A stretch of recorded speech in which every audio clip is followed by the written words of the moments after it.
Kenya, the second budget of the Kenya Kwanza administration under the leadership of His Excellency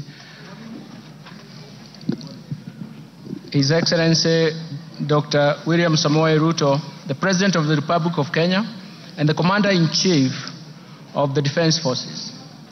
This budget reaffirms the priority policies and strategies for achieving the bottom-up economic transformation agenda that is progressively improving the livelihoods of Kenyans.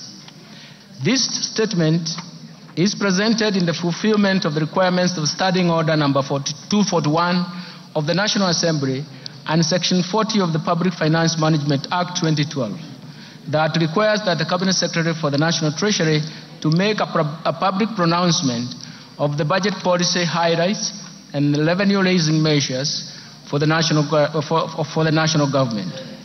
Mr. Speaker, since 2020, our economy has been unwinding from the effects of negative and even persistent global and domestic shocks that have pushed the economy to its lowest activity level. These shocks include the COVID-19 pandemic, second, the global supply chain disruptions, third, the effects of climate change from prolonged drought in 2021 and 2022, and even the floods of 2023-2024. And measures to mitigate these negative shocks embarked on structural reforms under the bottom-up economic transformation have been successful in ameliorating these effects. The efforts have reduced the cost of living and created vibrancy in the economy that has shown signs of strong economic recovery. Mr. Speaker, in several regions, Kenya has sunk into abject poverty, largely because markets in their segments were interfered with or not properly governed. The failure to protect and regulate markets disrupted their development and, more importantly, curtailed further investment in those sectors such as coffee, sugar, cotton, pyrethrum. The institutional failure problem pushed policy to fail. In this context, the bottom-up economic transformation agenda interventions at the bottom of the pyramid are targeted to ensure that the markets are properly governed to work for everybody, and especially the poor. Mr. Speaker, for Kenya to transition from the middle-income status of the economy to an upper-middle-income status as envisioned in the Kenya Vision 2030, two driving factors are important. That is, we must develop our human capital capability, and we have to increase production and productivity. Mr. Speaker, the Kenyan economy is susceptible to the ravaging impact of climate change, as demonstrated in the 2021-22 severest drought, which was more severe, which we haven't seen in the last 40 years, and the events of floods that have led to massive loss of property and life. The most important thing is that these shocks have shifted budgetary resources from economic activity to saving lives and rebuilding damaged infrastructure. And this calls for urgent and decisive interventions, especially to our supply side, which I will later address in this statement. Mr. Speaker, our fiscal policy is geared towards supporting bottom-up economic transformation agenda through continued implementation of a fiscal consolidation plan designed towards slowing down the growth of public debt without compromising economic growth. The fiscal consolidation efforts will continue to target domestic revenue mobilization and rationalization of spending through improved public financial management while reallocating resources in priority areas. Mr. Speaker, in this year's budget process, we accorded Kenyans an opportunity to share their views on how to address the economic challenges facing the country. Kenyans responded to our call and requested the government to address, through this budget, first, the devastating effects of the ongoing floods, second, taxation concerns and cost of living, third, the level of unemployment, fourth, protection of the poor and the vulnerable, fifth, reduction of wastage in public expenditures at the national and county governments level. Today, Mr. Speaker, I wish to assure Kenyans that we have listened to their concerns and we have spelled out measures to address through this budget. In this regard, the budget highlights and even the government's plan to strengthen the resilience of our economy to navigate the global turbulence, accelerate economic transformation, and decisively address the overarching developmental challenges in line with better bottom-up economic transformation agenda. It is in this context we have chosen the theme of this year's budget as sustaining the bottom-up economic transformation agenda, fiscal consolidation, and investing in climate change mitigation and adaptation for improved livelihoods. Mr. Speaker, it is now my privilege and honor to present the economic policy context of this budget. Thereafter, I will broadly outline the policy priorities and structural reforms underpinning the bottom-up economic transformation agenda. The proposed resource allocation as well as revenue-raising measures that the government will implement in the financial year 2024-2025 budget are going to be summarized. But, Mr. Speaker, we have to remember that we have one major problem that has three phases. This problem is as follows. There is increased demands for increased spending or expenditures from the government. That means that either we have to finance that through taxes or debt. The second dimension of this problem is that there is limitation and even constraints imposed in terms of public debt accumulation and even the debt carrying capacity of the economy. Third, and more fundamentally, there are limitations in terms of mobilizing higher tax revenues, something that we have to remember, something that is quite critical from our side. Let me turn now to the economic policy context. Mr. Speaker, the financial year 2024-2025 budget has been developed against a backdrop of improved global economic outlook. The world economy stood at 3.2% in terms of growth in 2023 and is projected to continue at the same pace in 2024. In the domestic economy, Mr. Speaker, the Kenyan economy is now unwinding from layers of negative and persistent shocks. And some of these shocks have actually have been protected and have a structural and permanent effects on the economic activities. Mr. Speaker, through forecast interventions as well as structural reforms, the policies of Kenya Kwanza government have started to yield some positive results. Economic recovery is evident, with a GDP growth of 5.6% in 2023, up from 4.9% in 2022. This is above the global average and also above the average of sub-Saharan African region. The domestic growth in 2023 was mainly supported by a rebound in agricultural activities given the improved weather conditions and subsidized inputs for farmers. The resilience of the services sector remained strong in that same year. So the overall inflation also declined to its target level at 5%, and in April 2024, from a peak of 9.6% in October 2022. The decline was driven mostly by easing of food and energy prices, a strong pass-through effects from exchange rate appreciation, and the impact of monetary policy actions. And the tight monetary policy has been complemented by fiscal policy measures to enhance food production through subsidy program on fertilizer and seeds. Mr. Speaker, in February this year, the government took advantage of the improved international financial market conditions to refinance the buyback of $1.5 billion of the Eurobond 2024. The government, through this process successfully removed the uncertainty of the settlement of the Eurobond.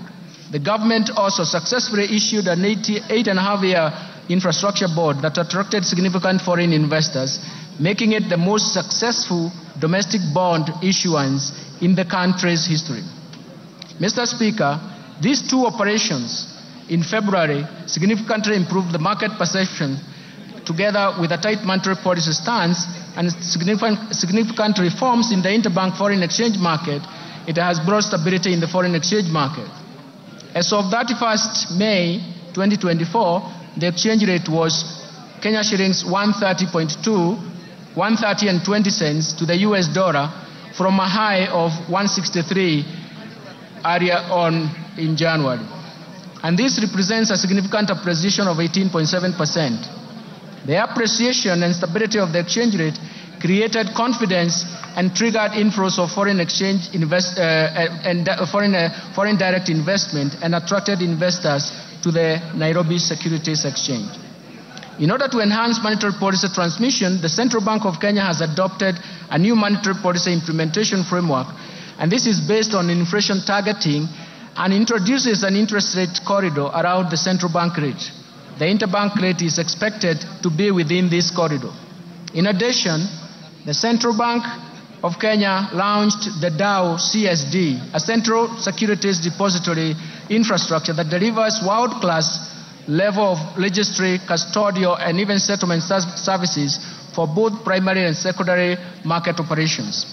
Mr. Speaker, I wish to encourage Kenyans and investors to take advantage of the DAO CSD to invest in risk-free treasury bills and bonds in order to grow their wealth and secure their financial future. We have simplified the DAO CSD, and investors can simply use the USSD *866# to log in and invest a retail bond for amounts as low as 600 shillings. This also will be allowed to make investments of government securities all inclusive and include the bottom of the pyramid. Mr. Speaker, the strong economic fundamentals, together with the renewed investor confidence, is a signal for accelerated, broad economic growth and creation of jobs for our youth. In 2023, the total new jobs generated in the economy increased from 848,200 jobs compared to 816,600 new jobs generated in 2022.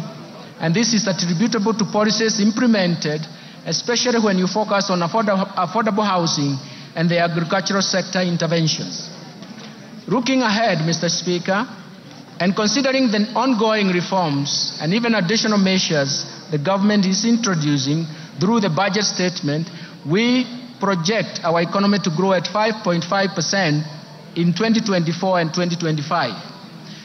This strong growth will be supported by ongoing interventions at the bottom-up economic transformation agenda. In this regard, the government will accelerate investment in human capital development and capital accumulation, in market development, protection and regulation, in domestic resource mobilization, in reforming and restructuring government institutions, and finally, and more important, digitization to usher an era of efficiency in economic management to support economic recovery. Mr. Speaker, in order to safeguard macroeconomic stability and protect the fragile economic recovery, monetary and fiscal policies will remain very prudent. The Central Bank of Kenya will ensure inflation rate remains within target while maintaining a competitive exchange rate and stable interest rates. The Central Bank is further expected to safeguard the improvements in the functioning of the interbank foreign exchange market and apply all its instruments to strengthen the monetary policy transmission mechanism. On the other hand, Mr. Speaker, fiscal policy stance over the medium term aims at supporting the government's bottom-up economic transformation agenda by delivering a strong fiscal consolidation, with fiscal deficit declining from 3.3% of GDP in financial year 2024-2025 from a high of 5.7% of GDP in financial year 2023-2024. This will improve the primary surplus to 2.3% of GDP in the financial year 2023-2025 from a primary deficit of 0.4% in the previous year. I will later in this statement elaborate on policy measures to deliver the strong fiscal consolidation.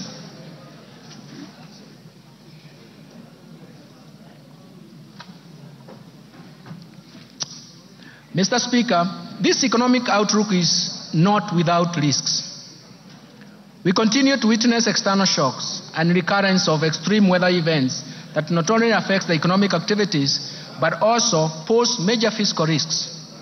The government will take appropriate interventions to cushion the economy from these risks.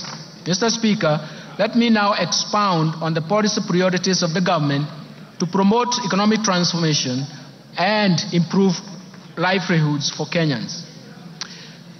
First, let me start with the bottom-up economic transformation agenda. To strengthen economic recovery, the government will accelerate the implementation of policies, programs, projects, and interventions in bottom-up economic transformation agenda. First, enhance agricultural transformation. Second, support micro, small, and medium enterprises. Third, provide affordable housing and settlement. Fourth, achieve universal health care.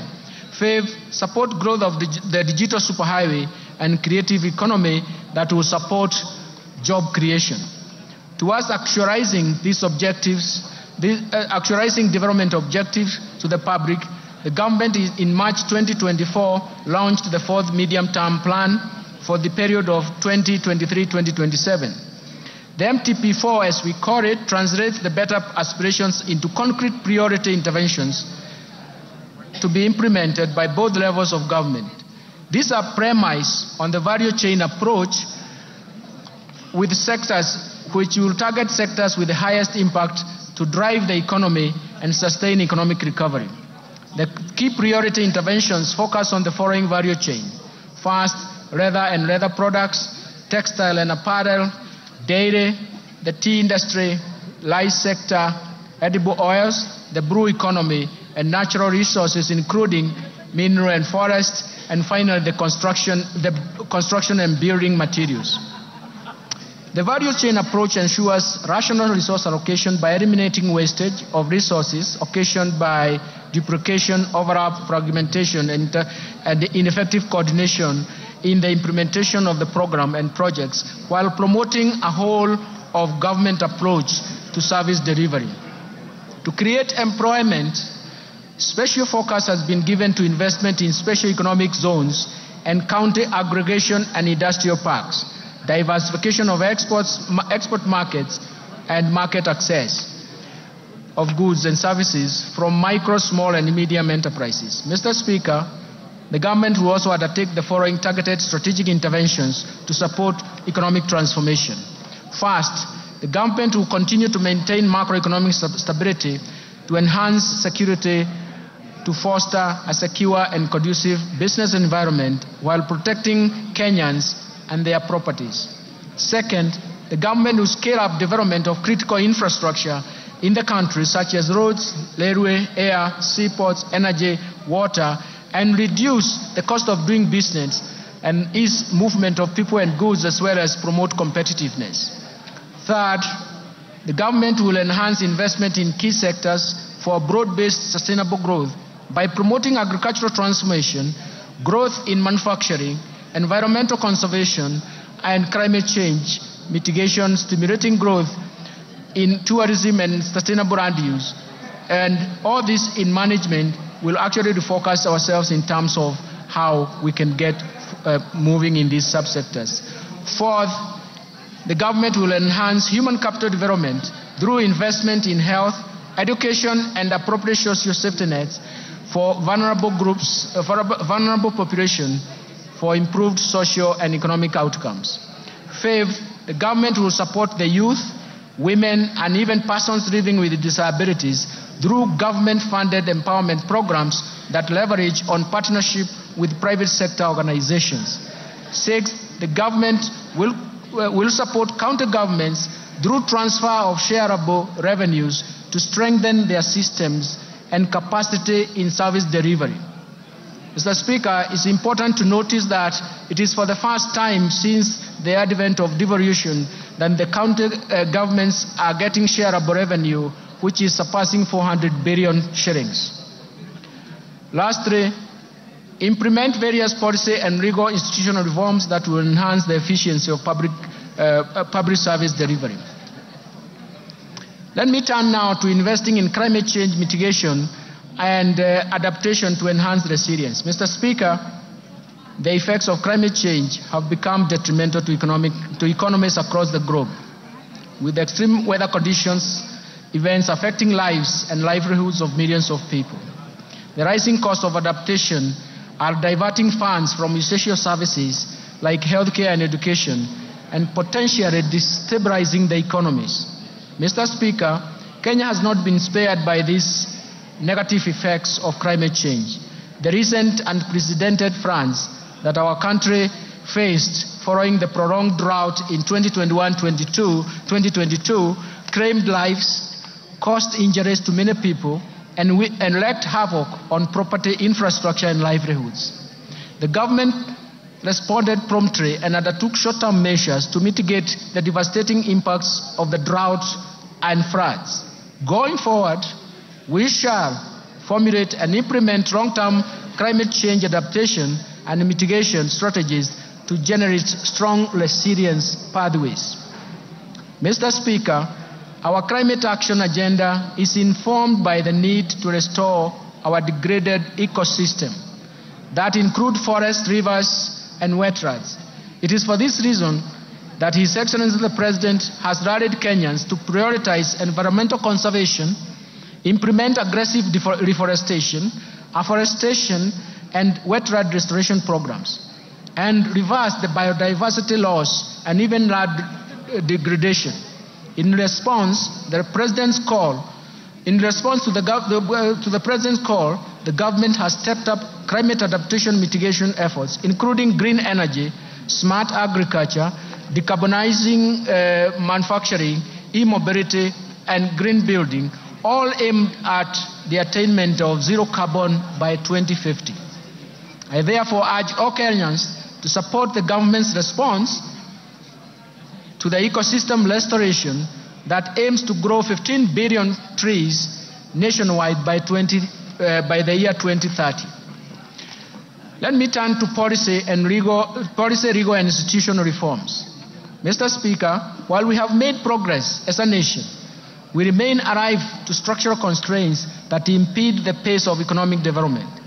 Aware that sustainable economic transformation is predicated on timely implementation of appropriate policy, legal and institutional reforms, I propose the following interventions that will improve the business environment, increase efficiency in public service delivery, and strengthen the accountability and transparency of public finance management. First, let me focus on public procurement reforms. Mr. Speaker, in my last budget speech, I informed this House of the government's plan to fully automate public procurement and disposal processes by implementing an end-to-end e-government procurement system. Mr. Speaker, Phase 1 of e-government procurement system has successfully undergone user acceptance testing and piloting in 12 selected MDAs and counties. This piloting will continue up to December 2024. The system comprises, among others, an e-marketplace, electronic marketplace, for the common user items where prices for various outlets are feasible, allowing intense competition in procurement of these common user items. Once the e-government procurement system is rolled out, all MDAs and executive offices of county governments will be required to fully transition to the system, while state agencies and corporations, county assemblies, and even county agencies will be onboarded in the second phase within the 2024-2025 fiscal year. The system will reduce cost of goods, works, and even services between 10 and 15%, maximize value for money, and increase the transparency of procurement. Second, let me turn to restraining growth of public sector wage bill. Mr. Speaker, the public sector wage bill continues to rise, leaving few resources for development. Public sector wage bill stood at 38.2% of the ratio as a ratio of total revenue in 2021. To contain the wage bill, the government implemented a wage freeze in the financial years 2021-22, 2022-23, in addition to eliminating and streamlining the number of allowances. Further actions planned in relation to containing the wage bill include: first, all MDAs and county governments should review and rationalize their staff establishment to ensure affordability, fiscal sustainability with the right composition and skill sets. Second, the government will roll out a unified human resource information system for the entire public sector starting from 1st July. The system consolidates human resource and payroll data in the public service for access through single warehouse. The system has been linked to the Kenya Revenue Authority iTax to facilitate filing of payee returns. This reform will eliminate the multiple manual and standalone payroll systems. Third, the Salaries and Remuneration Commission will continue to streamline allowances paid in the public sector through harmonization and rationalization of categories, rates, rules for allowances. And fourth, the Salaries and Remuneration Commission will progressively review allowances and benefits in the future collective bargaining agreements and align them to the provisions of allowances policy framework for the public service. Third, let me turn to state corporations reform. In order to address the challenges faced by state corporations, including government-owned enterprises, the government will first privatize government-owned enterprises whose mandates are no longer relevant, those that require huge budgetary allocations for bailouts, and those producing goods and services that are more efficiently produced by the private sector. Second, restructure the state corporations through mergers and or transfer back to parent ministries or relevant state corporations to remove duplication of functions, and enhance the efficiencies and synergies in operations so as to optimize use of limited resources. And ensure state corporations are self-sustaining, generate additional revenue to the exchequer, and also ensure quality service delivery to Kenyans. In addition, Mr. Speaker, the government is committed to implement policy changes to ensure government-owned enterprises realize their full potential. You will note that in 2023, the cabinet approved the ownership policy for the government-owned enterprises. And this is a key governance reform framework. Mr. Speaker, to anchor the policy in law and to give effect to its operationalization, a draft Government-Owned Enterprise Bill 2024 has been finalized and is undergoing public participation. Once the process is completed and an approval granted by Cabinet, the bill will be submitted to this august House for consideration, and I'm seeking support from this House for approval of the bill. Mr. Speaker, we have also prepared a draft Government Investment Regulations 2024 to provide a framework for efficient and effective management of government investment.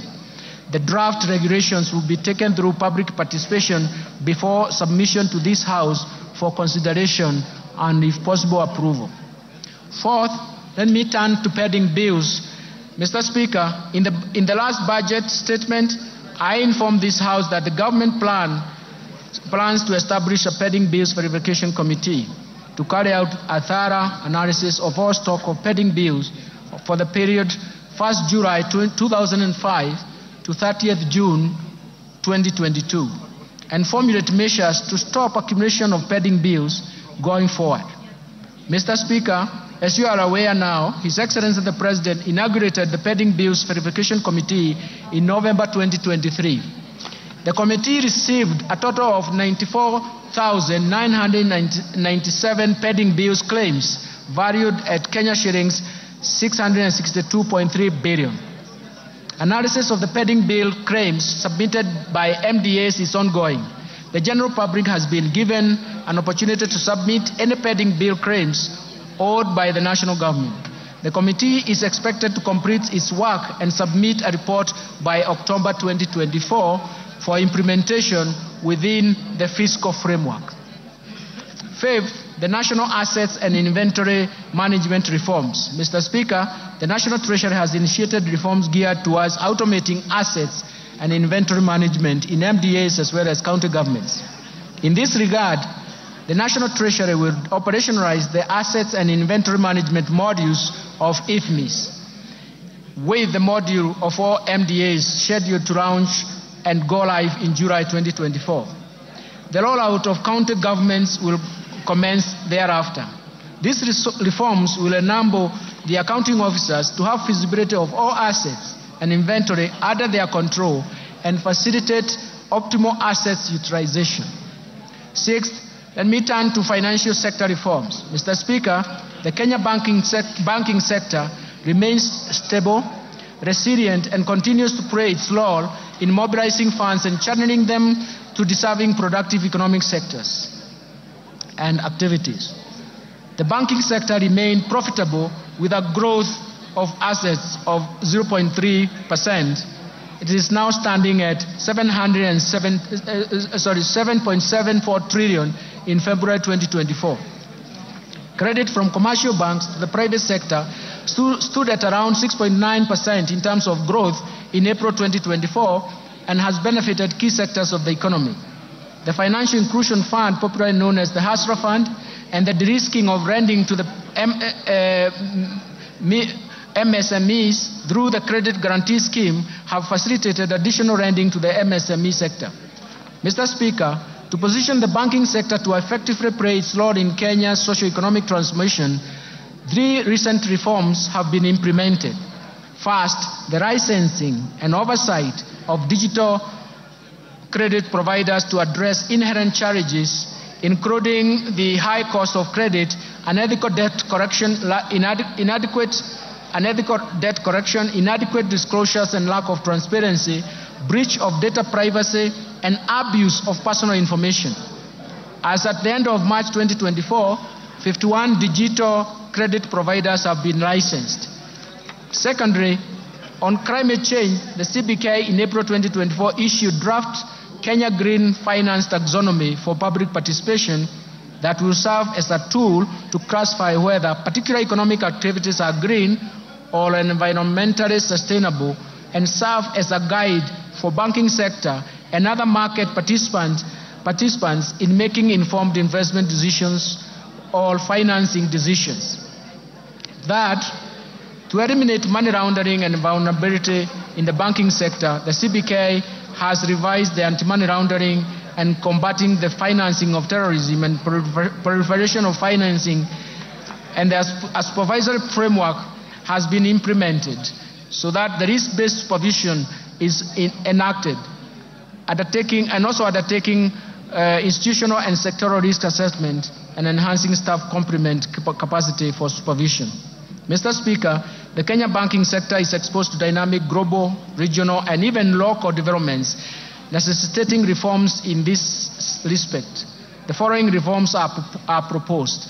First, the Central Bank of Kenya intends to progressively increase the minimum core capital for banks from the current 1 billion to Kenya shillings 10 billion. The CBK will engage the market for an appropriate timetable to achieve this goal. This is intended to strengthen the resilience and increase the bank's capacity to finance large-scale projects while creating sufficient capital buffer to absorb and withstand shocks posed by continuous emerging risks associated with adoption of technology and innovation as institutions expand. Second, the central bank plans to amend the Banking Act to provide for stiff dissuasive penalties that are proportionate to the violations committed, support a strong compliance culture in banks, and also make sure that it aligns to international best practice. Let me turn to capital markets developments. Mr. Speaker, in order to enhance price discovery and boost income for coffee farmers, the Capital Markets Authority has licensed 14 coffee brokers and so far 29 auctions have been conducted under the Capital Markets Coffee Exchange Regulations 2020 at the Nairobi Coffee Exchange. In addition, the authority has approved the direct settlement system, which has been operationalized by one of the local commercial banks. Let me turn to pension reforms. Mr. Speaker, majority of Kenyans remain uncovered with the retirement benefits coverage at stands at about 26%. We need to address this challenge. The Cabinet has approved the National Retirement Benefits Policy in November 2023 that requires all entities to enroll all the employees, both contractual and permanent, and pensionable, for registered retirement benefits scheme. To effectively implement the policy, we have initiated the review and harmonization of all the laws governing the retirement benefits sector. Mr. Speaker, to ensure sustainability of the public service pension system, we are revamping the public service pension administration through digitization and re-engineering of the pension management system, which is expected to be completed by December 2024. Mr. Speaker, the informal sector has about 17 million workers, and that accounts for about 83% of the total workforce in the country. This segment has remained excluded from pension coverage, mainly due to its unique and heterogeneous needs. The National Treasury has established the Kenya National Entrepreneur Saving Trust, KNEST, to handle pensions from the informal sector and anchor the savings component of the Hustler Fund while providing a channel for voluntary savings. Let me turn to insurance reforms. Mr. Speaker, to facilitate the growth of the insurance sector, the government developed a national insurance policy. This policy is guided by the review of the Insurance Act, which has served its purpose, albeit with progressive amendments, for the last 30 years. The Insurance Professionals Bill 2024, currently under consideration by this august House, will also strengthen the standards of practice in insurance and improve stability and performance of the insurance companies. I now turn to the fiscal framework, Mr. Speaker.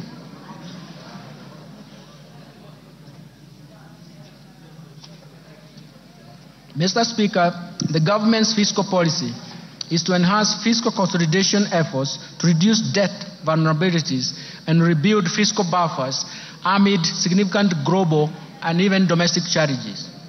These external and domestic shocks that Kenya has experienced serve as a reminder of the importance of fiscal buffers.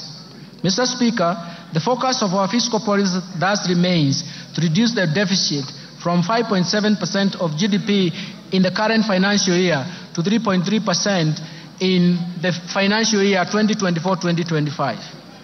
We're going to do this through various means. First, domestic resource mobilization. Mr. Speaker, implementation of government's plan for rapid and inclusive socio-economic transformation largely depends on robust revenue growth rate. Indeed, despite significant government investment in reforming the tax structure, the tax to GDP is estimated at 11.5% of GDP as of 2022-2023, against an estimated potential of 25% of GDP. And this is also the convergence criteria in the East African community countries.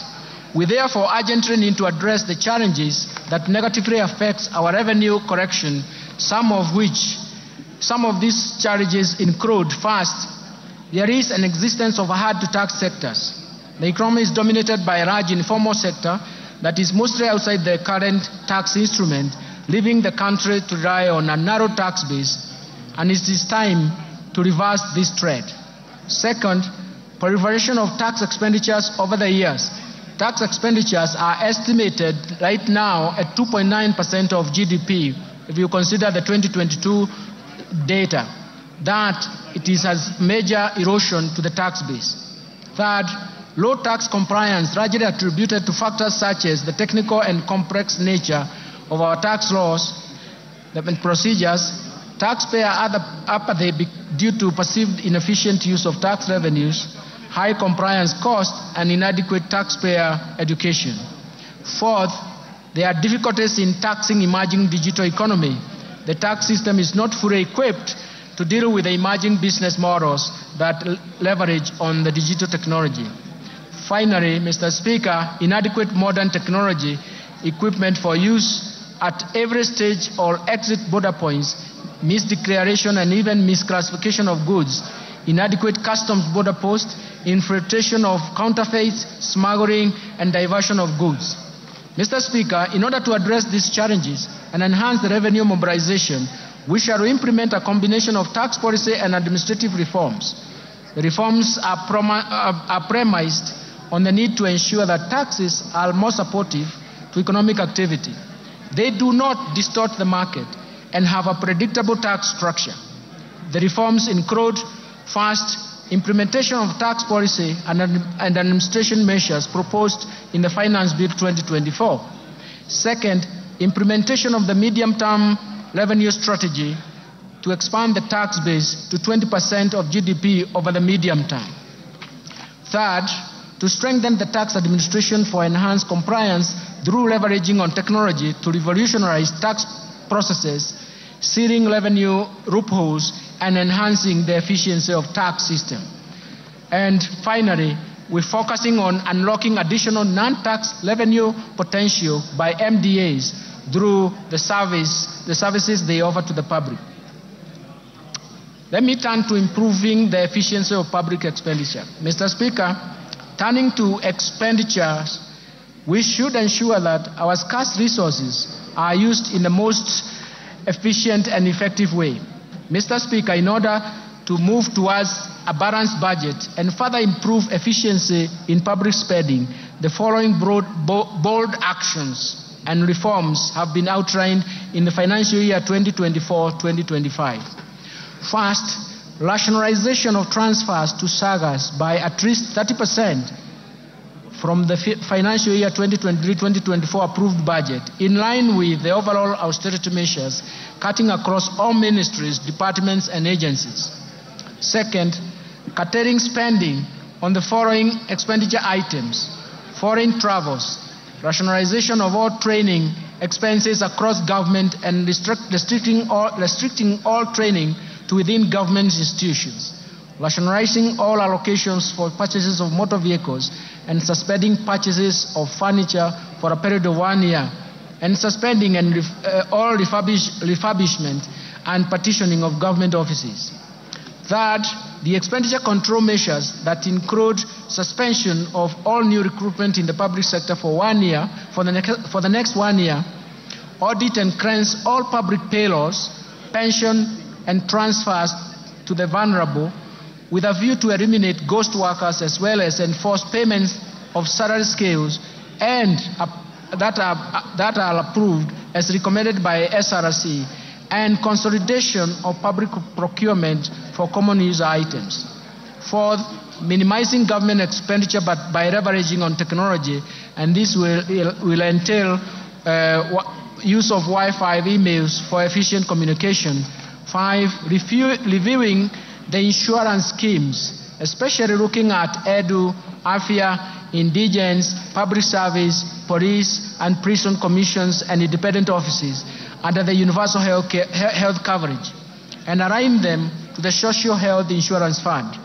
The Social Health Insurance Fund now will be important because it will afford all Kenyans a universal health care with more benefits. 6, suspending the policy of SAGAs investing surplus funds and enforce the requirement of PFM Act 2012 and the PFM Regulations 2015 to surrender such funds to the Exchequer. And finally, reviewing the regional development authorities to remove duplication of laws within those county governments and MDAs. Since the beginning of this financial year, the government has also implemented initiatives to contain the growth of expenditures. First, the government has undertaken measures to reduce spending to non-priority expenditures. Second, the public-private partnership framework targets commercially viable projects, but also considers the contingent liabilities that come under this framework. And third, we are reviewing the portfolio of externally funded projects with a view to restructuring and realigning them with bottom-up economic transformation agenda.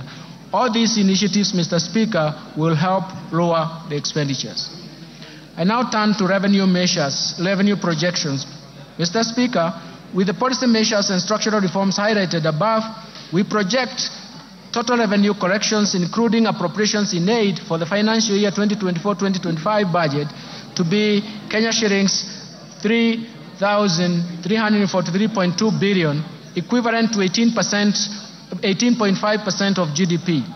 Of these, ordinary revenue is projected to be Kenya shillings 2,917.2 billion, equivalent to 16.2% of GDP. Ministerial appropriations in aid is projected to be 426 billion shillings. Grants to this budget are provided at Kenya shillings 51.8 billion, which is 0.3% of GDP. Expenditure projections. Mr. Speaker, total expenditure in the financial year 2024-2025 budget is projected at Kenya shillings 3,992 billion, or 22.1% of GDP. Of this, the recurrent expenditure will amount to Kenya shillings 2,840 billion, or 15.7% of GDP. The development expenditures, including allocations to domestic and foreign finance projects, contingency fund, and even equalization fund, is Kenya shillings 707.4 billion, equivalent to 3.9% of GDP. Total allocation to county governments is projected at Kenya shillings 444.5 billion, of which equitable share is 400.1 billion. Fiscal balance. Mr. Speaker, given the projected revenue grants against the projected expenditures, the fiscal deficit including grants is projected at 597 billion, equivalent to 3.3% of GDP, and this is down from Kenya shillings 925 billion, or 5.7% of GDP in 2023-2024. In this respect, the primary balance will improve to a surplus of 2.3% of GDP from a deficit of 0.4% of GDP in the current financial year. The fiscal deficit for 2024-2025 will be financed by net external borrowing of 333.8 billion, equivalent to 1.8% of GDP, and net domestic borrowing of 263.2 billion, which is equivalent to 1.5% of GDP. Public debt management. Mr. Speaker, Kenya meets its obligations promptly, and no debt arrears have been accumulated. Public debt is projected to remain within sustainable levels on account of fiscal consolidation path that reflects the decline in the ratio of debt to GDP in present value terms over the medium term. To improve Kenya's debt sustainability and boost our credit rating position, the government will continue to implement measures to enhance growth of foreign exchange earnings. Our medium-term debt management strategy aims at lowering the cost and risks in the debt portfolio. In this regard, the government will slow down uptake of new external commercial debt and undertake liability management operations through debt swaps and other innovative solutions. The government will also diversify sources of financing through issuance of Panda Board, Samurai Board, and Skook in diverse financial markets in China, Japan, and the Gulf regions respectively. The government will maximize use of concessional financing from bilateral and multilateral institutions to improve the debt sustainability and boost our credit rating. Let me turn to public-private partnership framework, Mr. Speaker. Due to the limited fiscal space, the government will continue to scale up the use of public-private partnership financing for commercially viable projects. Currently, there are 37 projects at various stages of PPP project cycle. In order to enhance viability of PPP projects, I will soon be proposing amendments to the PFM Act 2012 to speed up the process of financial close, as well as ensure that the related fiscal cost and contingent liabilities are within acceptable levels. Let me turn to public investment management. Mr. Speaker, in order to increase efficiency and effectiveness of public spending, the government will continue to implement public investment management regulations at the national government and commence a rollout of county governments. The regulations are aimed at streamlining and initiating execution and delivery of public projects within the timelines. Further, the government will roll out public investment management information system to all MDAs to improve the management of development projects in the country. Strengthening financial management reforms is very critical, and now I'll turn to this migration to accrual accounting, Mr. Speaker. The transition to accrual accounting from cash basis marks a significant milestone in our nation's journey to strengthening public finance management. In recognition of this, the Cabinet in March 2024 approved the transition from cash to accrual basis of accounting to improve cash management and enhance the financial and fiscal reporting. The accrual accounting will enable the government to account for all assets and liabilities, including all government assets. With accrual accounting, we will also be able to account for all pending bills, public debt, and pension liabilities. Mr. Speaker, this is an important step to strengthen the public finance management, and I will therefore direct all MDAs and county governments to migrate to accrual accounting starting July 2024. This effectively means, Mr. Speaker, that the last financial statement to be prepared on cash basis by national and county governments will be for the financial year 2023-2024.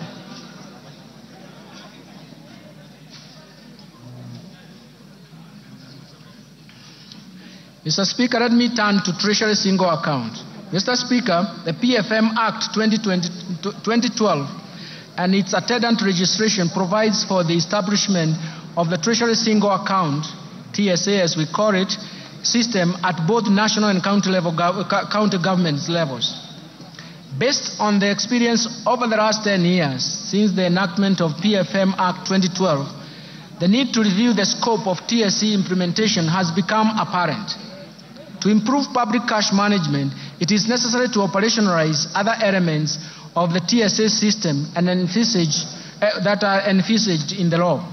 The automation of government payments through the Integrated Financial Management Information System, IFMIS, and the Central Bank of Kenya Internet Banking, IB, system forms a good basis to widen the scope of Treasury single account system.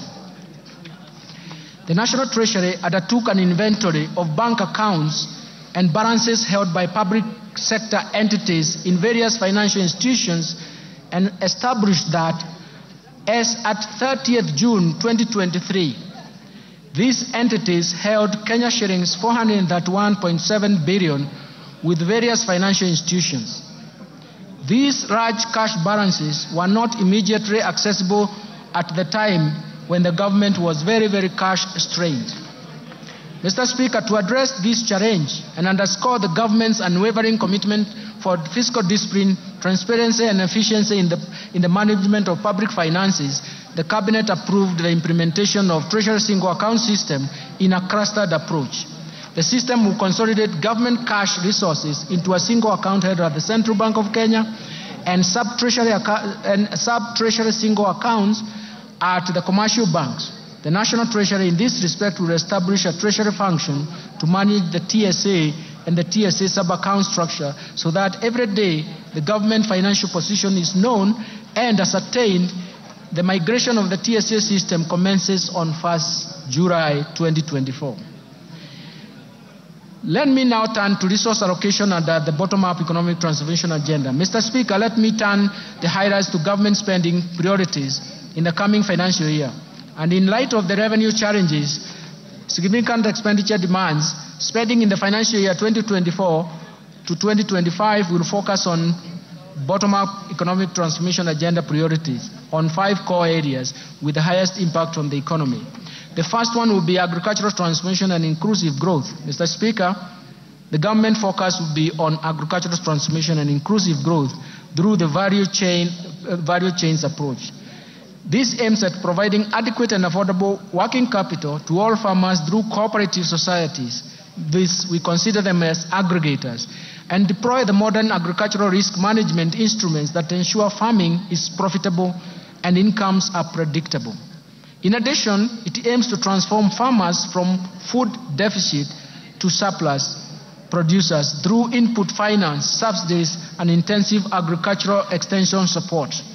This will raise productivity of key food value chains, reduce dependence on basic food imports, revamp underperforming export crops, and expand to new high-value emerging crops, and boost tea value chain through breeding and branding.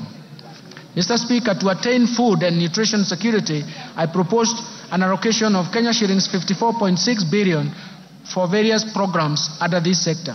This includes Kenya shillings 10 billion for the fertilizer subsidy program, Kenya shillings 6.1 billion for the National Agricultural Value Chain Development Project, Kenya shillings 2.5 billion for the Enable Youth Program, Kenya shillings 2.4 billion for the Enable Youth and Women in Agriculture, Kenya shillings 747 million for small-scale irrigation value chain, irrigation and value addition project, Kenya shillings 642.5 million for the food security and crop diversification project.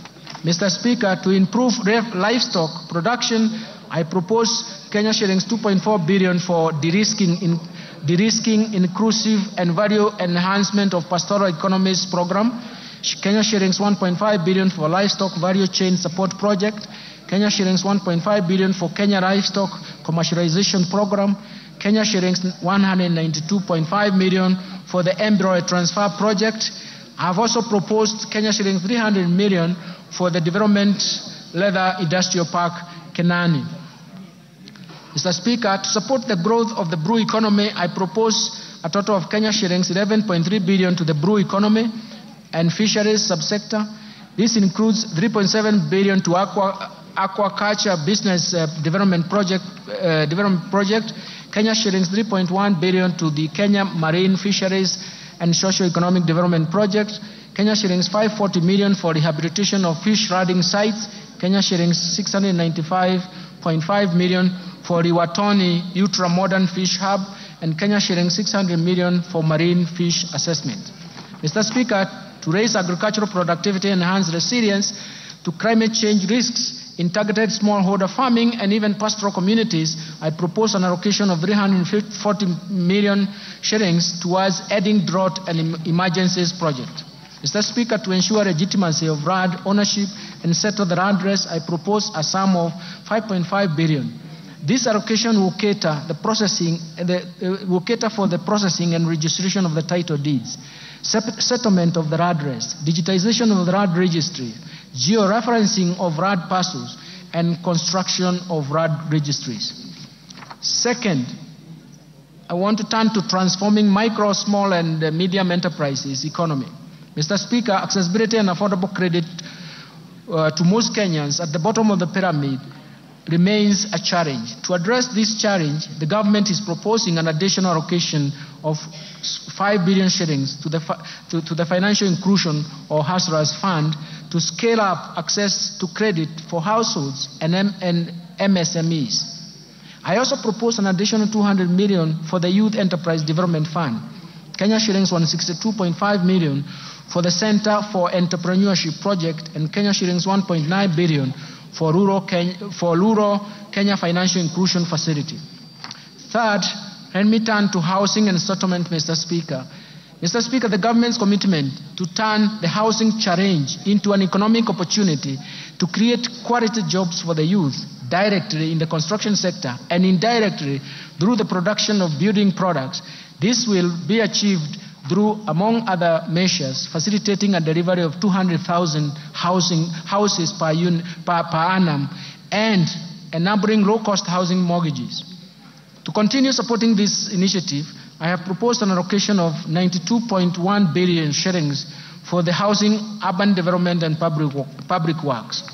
This includes Kenya shillings 8.3 billion under the Kenya Urban Program, Kenya shillings 3 billion to Kenya Mortgage Refinance Company for enhancement of the company's capital as well as for lending to the primary mortgage lenders. Kenya shillings 32.5 billion for construction of affordable housing units. Kenya shillings 15 billion for the construction of social housing unit. Kenya shillings 14.7 billion for social and physical infrastructure. Mr. Speaker, other proposed allocation to the housing, urban development and public works include 11.3 billion for the Kenya Informal Settlement Improvement Project Phase 3, Kenya shillings 1 billion for the construction of markets, Kenya shillings 1 billion for the National Slum Upgrading Program, Kenya shillings 1 billion for the construction of housing units for the National Police and Kenya prisons, Kenya shillings 496.3 million for the construction of food bridges, Kenya shillings 444 million targeted to support construction of county headquarters that are targeted.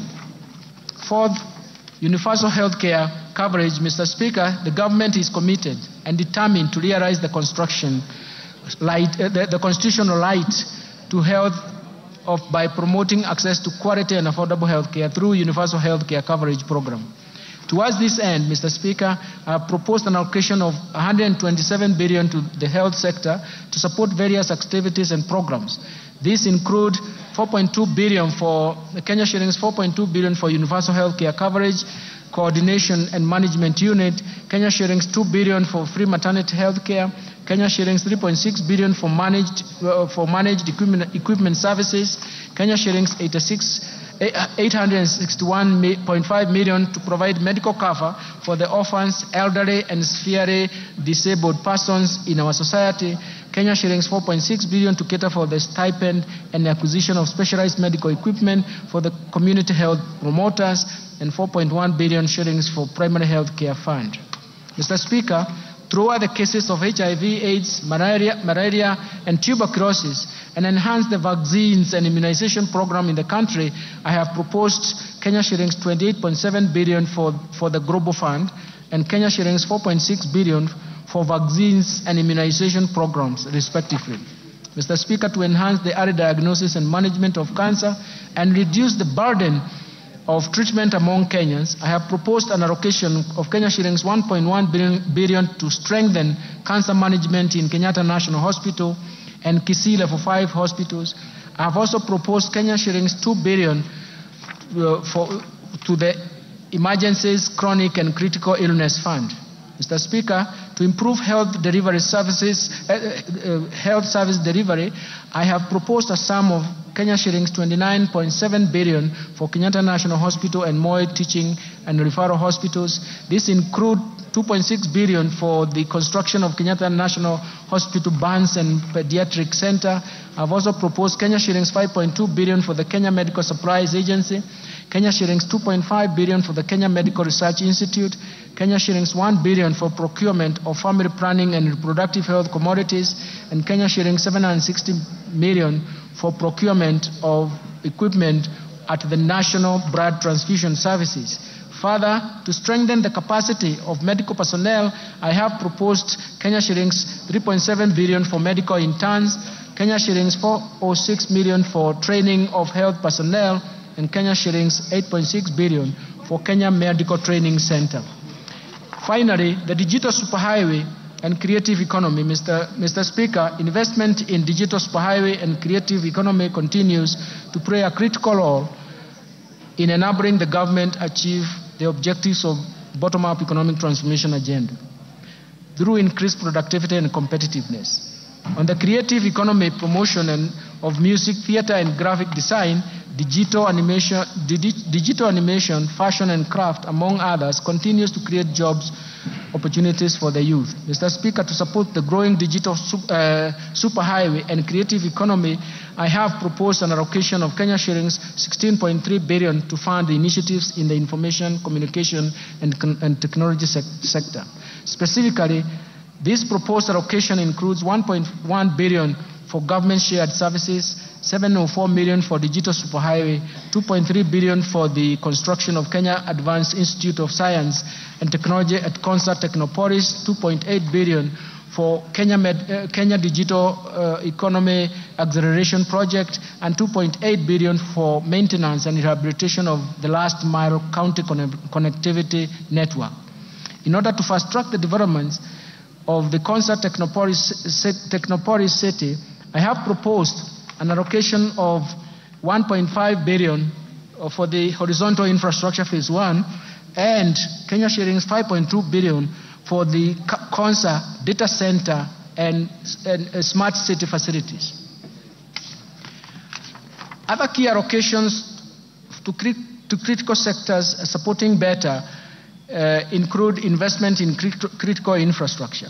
Mr. Speaker, the government continues to expand and maintain critical infrastructure in roads, railways, sea, and airports to achieve socio-economic transformation that will also enhance Kenya's competitiveness and facilitate cross-border trade and regional integration. Towards this end, I have proposed an allocation of Kenya shillings 193.4 billion for development of roads. This includes 86.2 billion to support construction of roads and bridges, Kenya shillings 37.7 billion for the rehabilitation of roads, and Kenya shillings 69.5 billion for road maintenance. Mr. Speaker, to expand the railway transport and even associated infrastructure, I have proposed Kenya shillings 25.2 billion. I have also proposed Kenya shillings 2.4 billion for infrastructure development at Dogokudu Special Economic Zone, Kenya shillings 1 billion for Nairobi Bus Rapid Transport Project, Kenya shillings 316 million for promotion of e-mobility project, and Kenya shillings 239.4 billion for the development of Nairobi Railway City. To facilitate movement of goods and people in our inland waters, I have proposed an additional Kenya shillings 200 million for acquisition of ferries for Lake Victoria. Mr. Speaker, to scale up production of reliable and affordable energy, I have proposed an allocation of 69.7 billion to the energy subsector. This includes Kenya shillings 27.8 billion for the national grid system, Kenya shillings 24 billion for rural electrification, Kenya shillings 14 billion for the development of geothermal energy, Kenya shillings 2.2 billion for the alternative energy technologies, and Kenya shillings 920 million for the development of nuclear energy. Mr. Speaker, I now turn to improving education outcomes. The government continues to invest in education to improve education outcomes and create a level playing field for all Kenyan children. Mr. Speaker, from this end, I have proposed a total allocation of 656.6 billion, or 27.6% of total expenditures to the education sector. This includes Kenya shillings 358.2 billion to the Teacher Service Commission, Kenya shillings 142.3 billion for basic education, Kenya shillings 128 billion for higher education and research, Kenya shillings 30.7 billion for technical vocational education and training. Mr. Speaker, the allocation of the education sector includes Kenya shillings 9.1 billion free primary education, 61.9 billion shillings for free day secondary education, Kenya shillings 30.7 billion for junior secondary school capitation, and Kenya shillings 5 billion for the examinations fee waiver.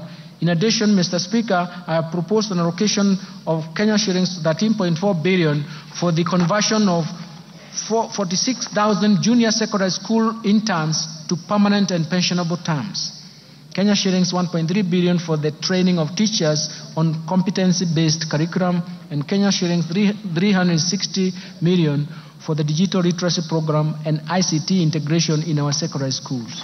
Mr. Speaker, to support infrastructure and infrastructure development and ensure safe learning in our schools, I have proposed an allocation of Kenya shillings 3.2 billion for primary and secondary schools infrastructure, Kenya shillings 1 billion for construction of classroom for junior secondary schools, and Kenya shillings 2.3 billion for the construction and equipping of technical training institutes and vocational training centers. Further, I have proposed Kenya shillings 11.1 billion for the Kenya Primary Education Equity in Learning Program, Kenya shilling 1.8 billion for construction of integrated resource centers, and Kenya shillings 1.5 billion for the Kenya Secondary Education Quality Improvement Project. Mr. Speaker, other proposed allocations to the education sector include Kenya shillings 1.1 billion for the research, science and technology innovation.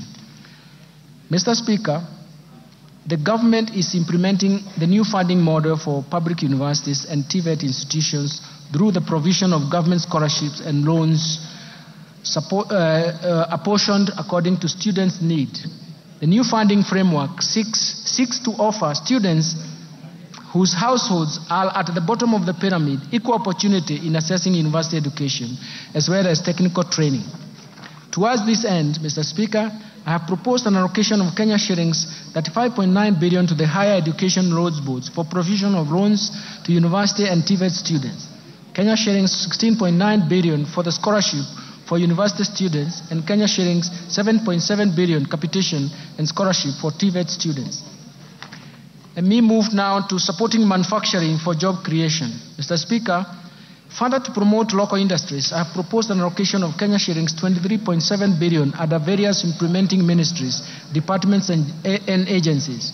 Out of these, 4.5 billion will support establishment of county integrated agro-industrial parks, Kenya shillings 1.9 billion for supporting access to finance and enterprise recovery SAFA project, Kenya shillings 1.1 billion for construction of investor sheds in Athi River, Kenya shillings 1.9 billion for establishment of 6 flagship export processing zones hubs, Kenya shillings 440 million to the development of special economic zones textile park in Naivasha, and Kenya shillings 1 billion for the Kenya Jobs Economic Transformation KJET.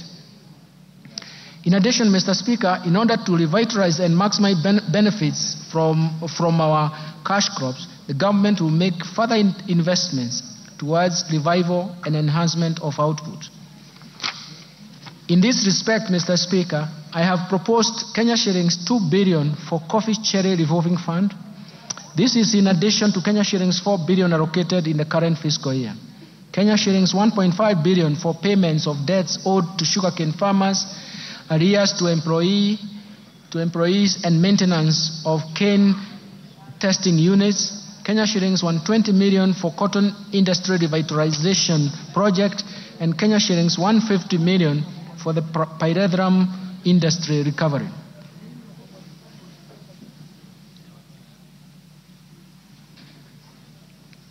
Mr. Speaker, in order to reduce over-reliance of the importation of edible oils and encourage local production and processing, I have proposed Kenya shillings 90 million for the coconut industry revitalization project, Kenya shillings 260 million for the National Edible Oils Crop Promotion Project, and an allocation to National Agricultural Value Chain Development Project, which includes support for cashew nut development. Mr. Speaker, to enhance milk processing, I have proposed Kenya shillings 1.5 billion for excess milk mop-up, Kenya shilling 500 million for modernization of KCC milk factories, and Kenya shillings 250 million for the construction of a milk factory in Narok. Mr. Speaker, to equip our youth with essential training and internship opportunities, I have proposed an allocation of 1.3 billion for the Kenya Industry and Entrepreneurship Project, Kenya shillings 119.9 million for the construction of industrial research laboratories, and Kenya shillings 114.3 million for the constituency industrial development centers. I will now turn into improving security, Mr. Speaker. Mr. Speaker, enhanced national security creates an enabling environment for businesses to thrive while aiding faster economic recovery. It is in this regard, I have proposed an allocation of 377.5 billion to support the operations of the National Police Service, Defense and National Intelligence Service and Prison Services. Mr. Speaker, the proposed allocations include Kenya shillings 173.1 billion for defense, 110.6 billion for National Police Service, 46.3 billion for the National Intelligence Service, and Kenya shillings 32.7 billion for prison services. I have proposed an allocation of 13.9 billion to cater for leasing police motor vehicles and the modernization program. Mr. Speaker, to step up the war on crime and embrace support the administration of justice, I have proposed Kenya shillings 918.4 million to equip the National Forensic Laboratory. Protecting the vulnerable groups, Mr. Speaker, as a caring government, we shall continue to protect the vulnerable members of our society. I have in this regard proposed an allocation of 31.3 billion for social protection and affirmative actions in this budget. Mr. Speaker, out of this allocation, Kenya shillings 18.6 billion will cater for cash transfers to elderly persons, 7.9 billion for orphans and vulnerable children, Kenya shillings 1.2 billion for persons living with severe disabilities. Mr. Speaker, the proposed allocation includes 1.5 billion for the Kenya Hunger Safety Net Program, Kenya shillings 1.9 billion for the Kenya Social and Economic Inclusion Project. In addition, 815 million will go to Child Welfare Society of Kenya, 400 million to the Presidential Bursary for the orphans, Kenya shillings 600.1 million for National Council for Persons Living with Disabilities, and Kenya shillings 100 million for the National Albinism Support Program, and Kenya shillings 100 for National Autism Support Program. Let me turn to equity, poverty reduction, women and youth empowerment. Mr. Speaker, the most pressing challenge in our country at the moment is lack of jobs or job opportunities for the youth. This has been exacerbated by the multiple shocks that have hit our economy. And in order to empower the youth and support businesses owned by the youth and women, I have proposed Kenya shillings 89.5 billion for these initiatives. This allocation includes 10.4 billion for the National Youth Service, 1.1 billion for the Kenya Youth Empowerment Program, 200 million for the Youth Enterprise Development Fund, 162.5 billion for the Center for Entrepreneurship, 230 million for the establishment of youth empowerment centers, 2.7 million to National Youth Opportunity Towards Advancement, NYOTA. In addition, I have proposed Kenya shillings 649.8 million to strengthen the film industry in Kenya. Mr. Speaker, the government is committed to ensuring increased income for our women through employment creation and supporting women-led enterprises. And to further empower our women, I have proposed Kenya shillings 182.8 million for the Women Enterprise Fund, Kenya shillings 3.5 billion for the National Government Affirmative Action Fund. Mr. Speaker, to promote regional equity, reduce poverty and enhance social development, I have proposed Kenya shillings 63 billion for the National Government Constituency Development Fund, as well as Kenya shillings 8 billion for the Equalization Fund to finance programs identified in marginal areas. Let me turn now to stimulating tourism, growth, sports, culture, and recreation and arts. Mr. Speaker, the government has prioritized expanding the space for creativity, including freedom of expression and protection of intellectual property rights. The government will also strengthen mainstreaming of arts and culture, infrastructure and support cultural production, and as well as creative economy. We are also cognizant of the brand value of Kenyans participating and excelling in international sports arena as incalculable. To support tourism, sports, culture, and even recreation, I have proposed an allocation of 23.7 billion, and this includes an allocation of 16.5 billion for the Sports, Arts, Social Development Fund, Kenya shillings 4.9 billion for the Tourism Fund, and Kenya shillings 2.2 billion for the Tourism Promotion Fund.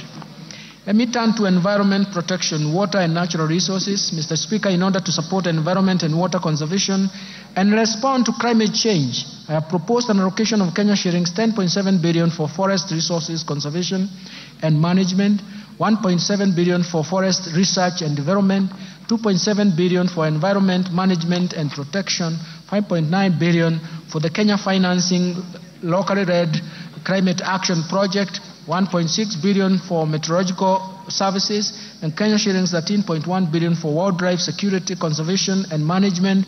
In addition, Mr. Speaker, I have proposed Kenya shillings 1 billion for wildlife research and development, Kenya shillings 1.2 billion for human-wildlife conflict compensation, and Kenya shillings 800 million for wildlife insurance.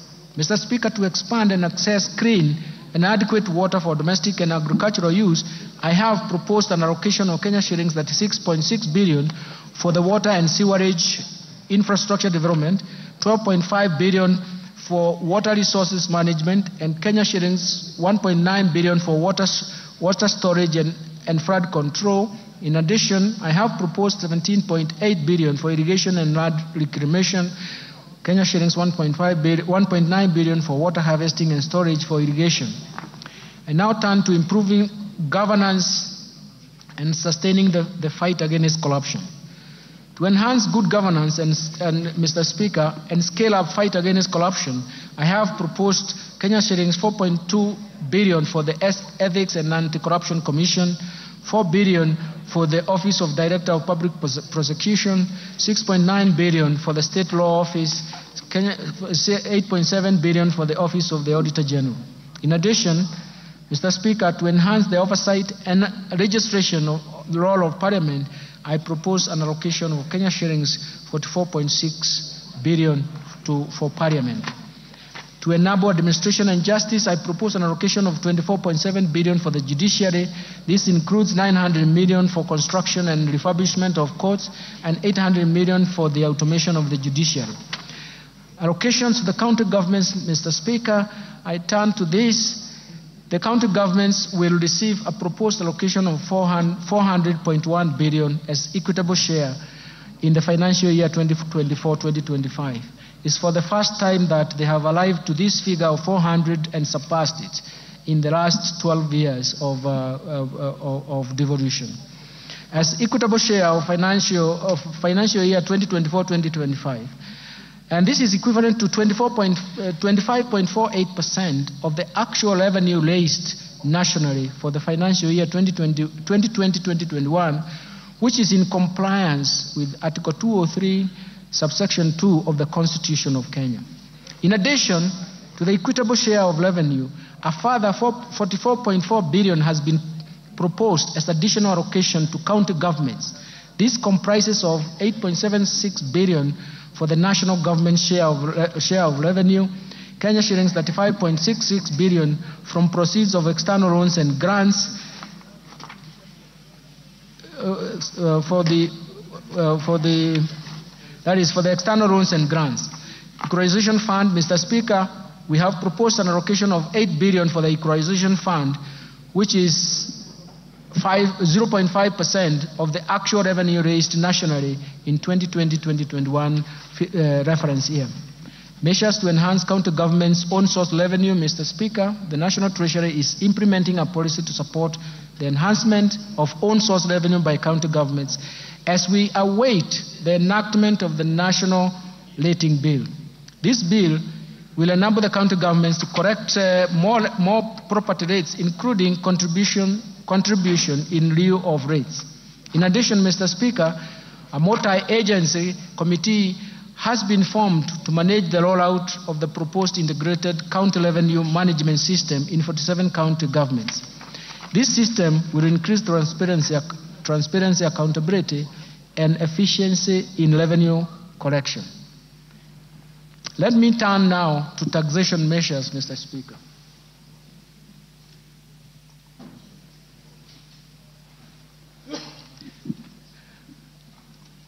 The policy measures to support the budget, the tax policy measures supporting the budget for the financial year 2024-2025 budget are very, very critical.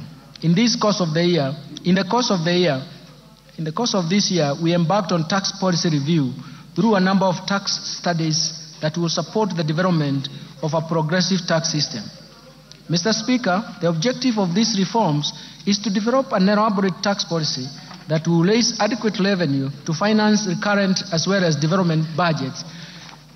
For this to materialize, we intend to first to develop diverse methods to enlarge the tax base. Second, we want to make sure that we minimize tax expenditures that amount to Kenya shilling 396 billion, which is equivalent to 2.9% of GDP as of 2022.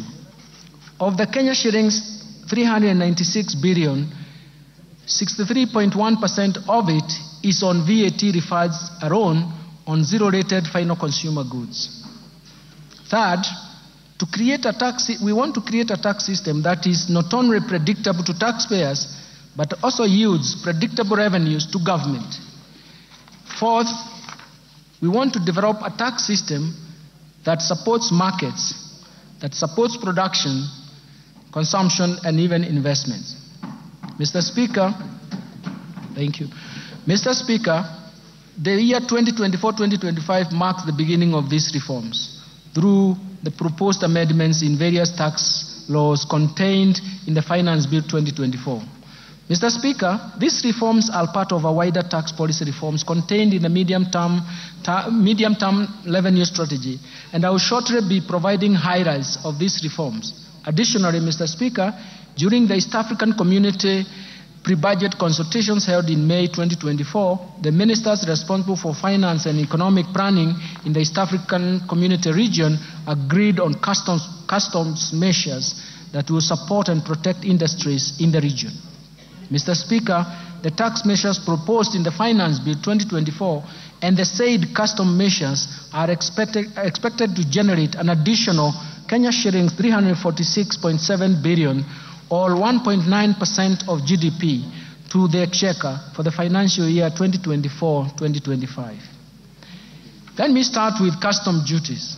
Mr. Speaker, allow me to provide highlights of some of the custom measures agreed during the pre-budget consultation with the East African Community partner states.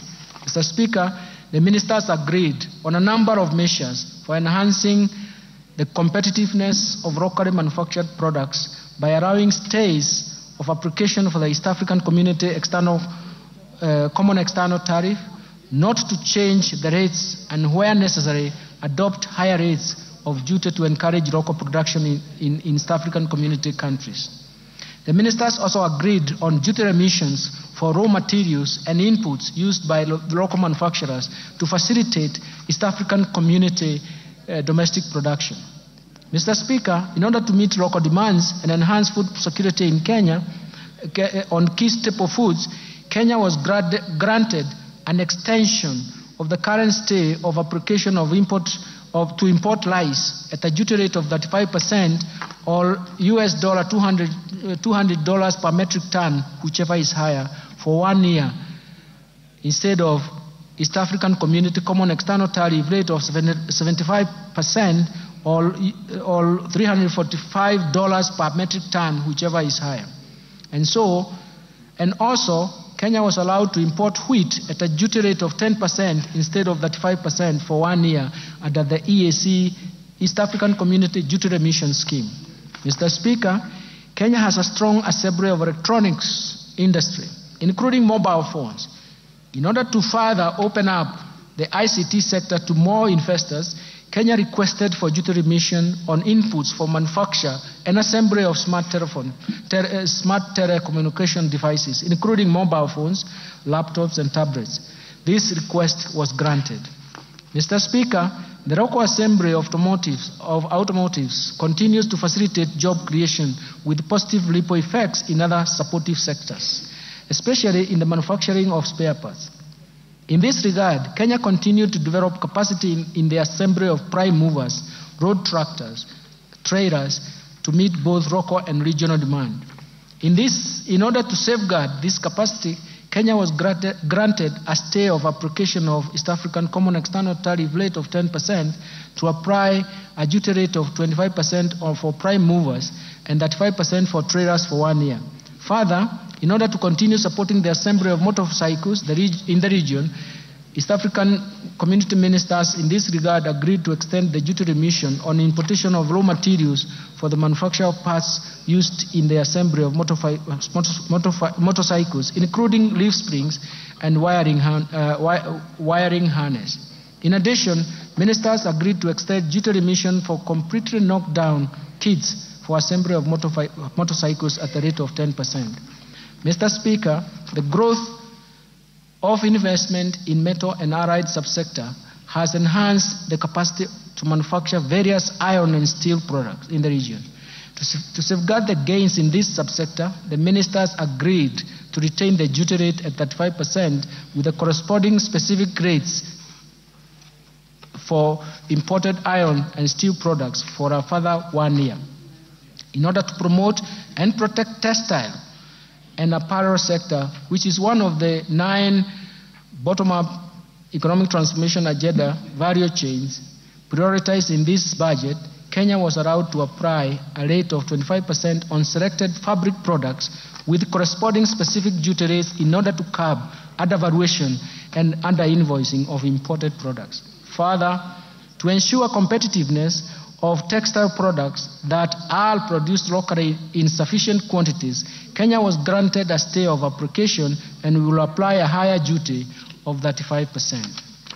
Mr. Speaker, in order to reduce production cost of animal feeds, Kenya was allowed to extend importation of inputs for manufacturers of animal feeds duty-free under the East African Community Duty Remission Scheme. Mr. Speaker, leather and leather products is one of the value chains under BETA. Kenya has sufficient supply of hides and skins to meet the demand from local manufacturers of leather and leather products. In order to promote this industry and enhance incomes of our pastoral farmers, the ministers agreed to retain a stay of application of duty import on imported leather bags at 35% for Kenya. Mr. Speaker, I have just highlighted a few of the customs measures agreed by East African Community Ministers of Finance. The complete list will be gazetted by the East African Community Secretariat and will become effective starting 1st July 2024. Let me now turn to the finance bill, Mr. Speaker.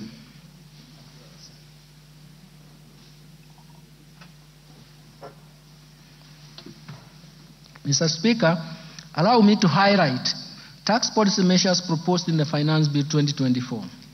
I will begin with the proposed amendments to the Income Tax Act, followed by Value-Added Tax, Excise Duty Act, Tax Procedures Act, and miscellaneous fees and levies.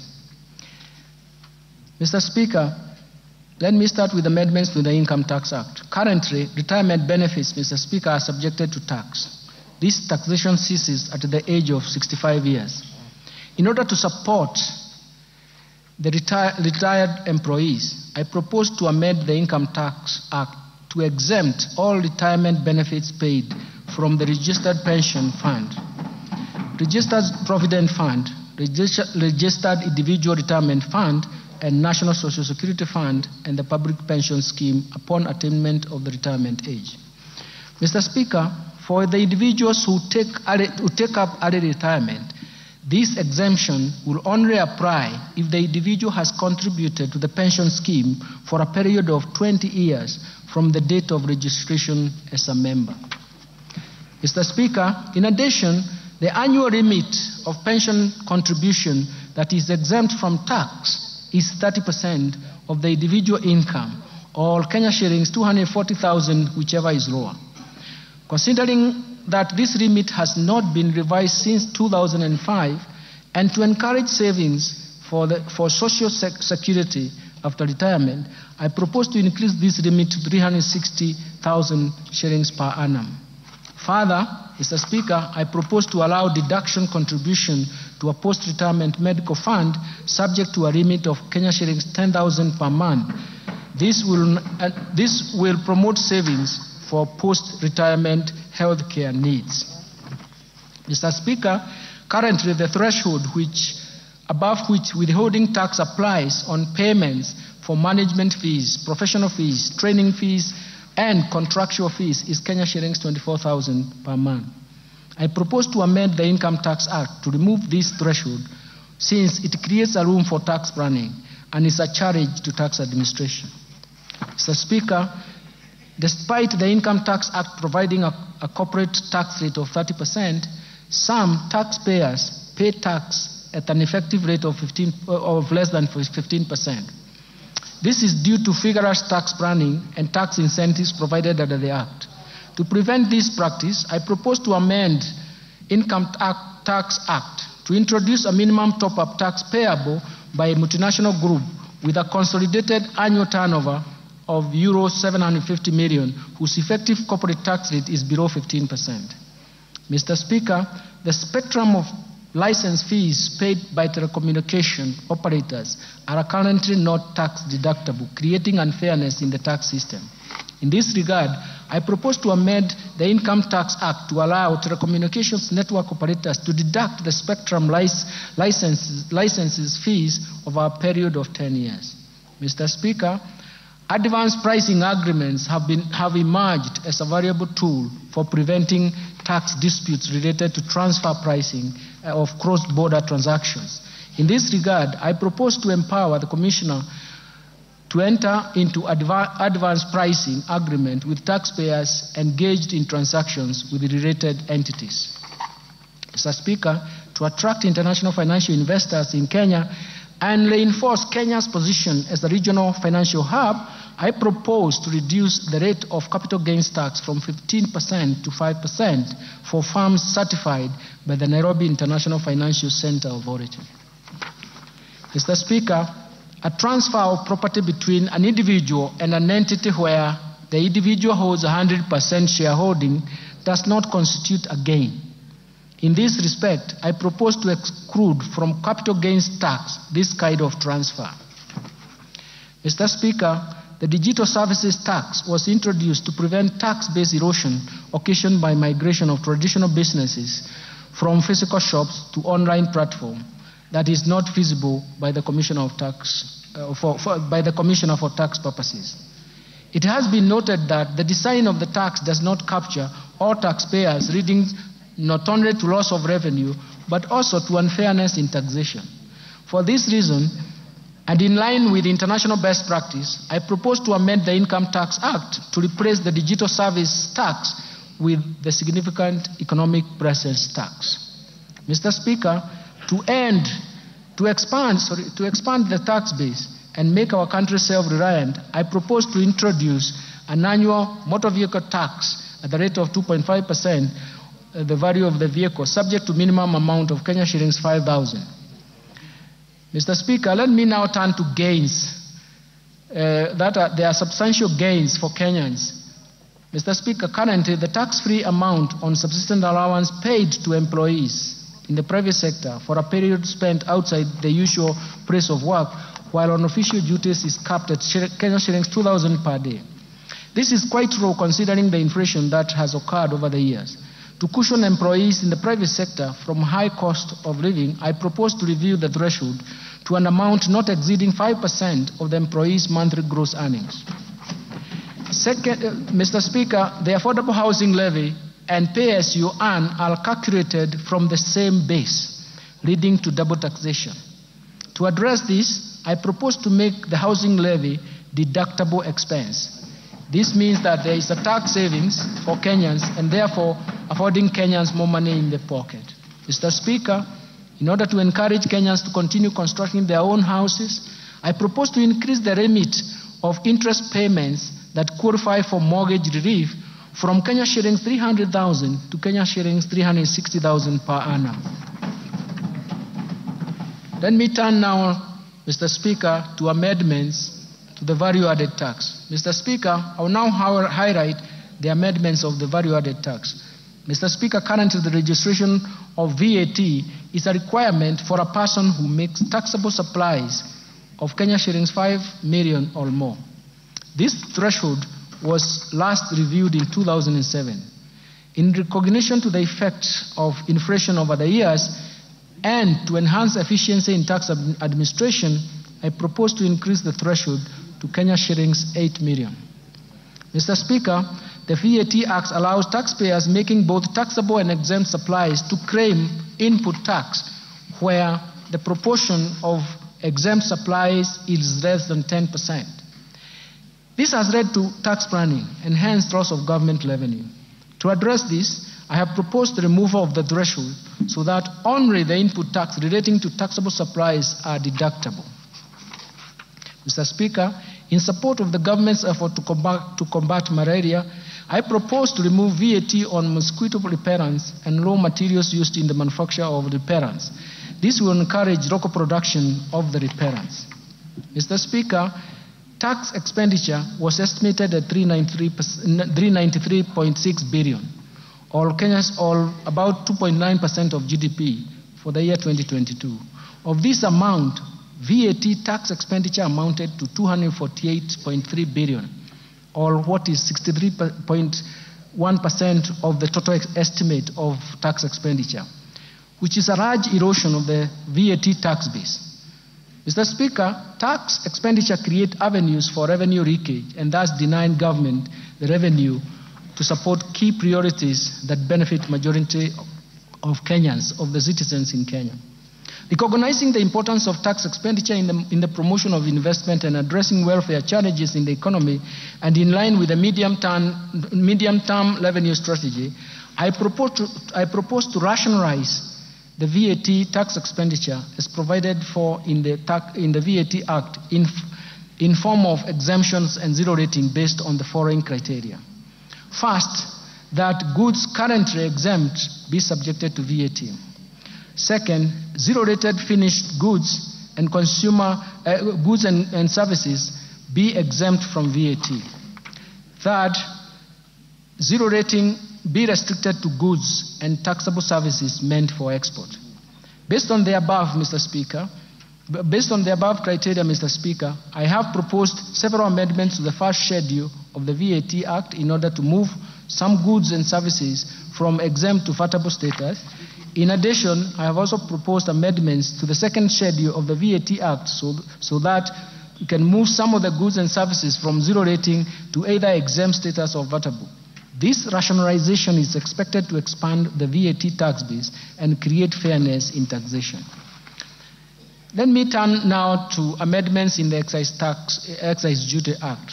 Mr. Speaker, the tax measures I have proposed under excise duty, I propose to change as follows. I propose to change the due date of payment of excise duty on alcoholic beverages from 24 hours within 5 working days after removal from the stockroom. The 24 hours time frame has posed administrative challenges and cash flow, as well as cash flow challenges to the taxpayers.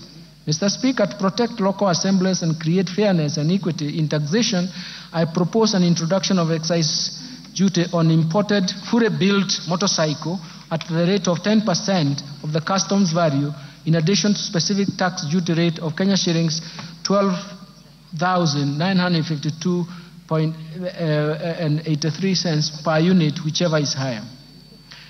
Mr. Speaker, participation in betting, gaming, prize competition, lotteries continues to affect socio-economic fabric of our society, given their addictive nature. Mr. Speaker, last year we raised the excise duty on these activities from 7.5% to 12.5% to discourage participation.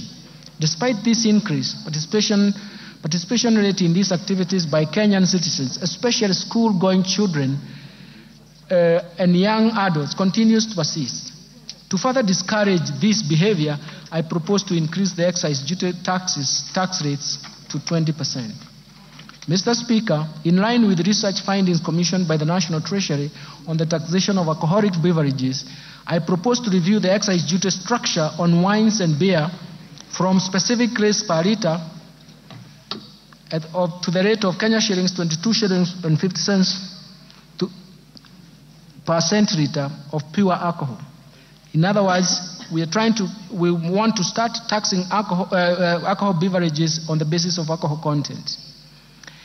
Further, I propose to change excise duty rate on spirits from specific rates per litre to Kenya shilling 16 per centiliter of pure alcohol.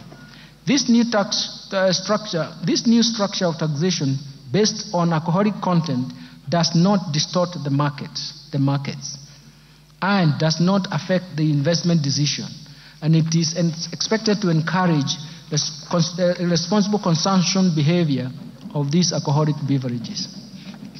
Mr. Speaker, I also propose to review excise duty structure on cigarettes in line with research conducted and advised that has recommended harmonization of excise duty rates for cigarettes with and without filters at the rate of Kenya shillings 4,100 per mille.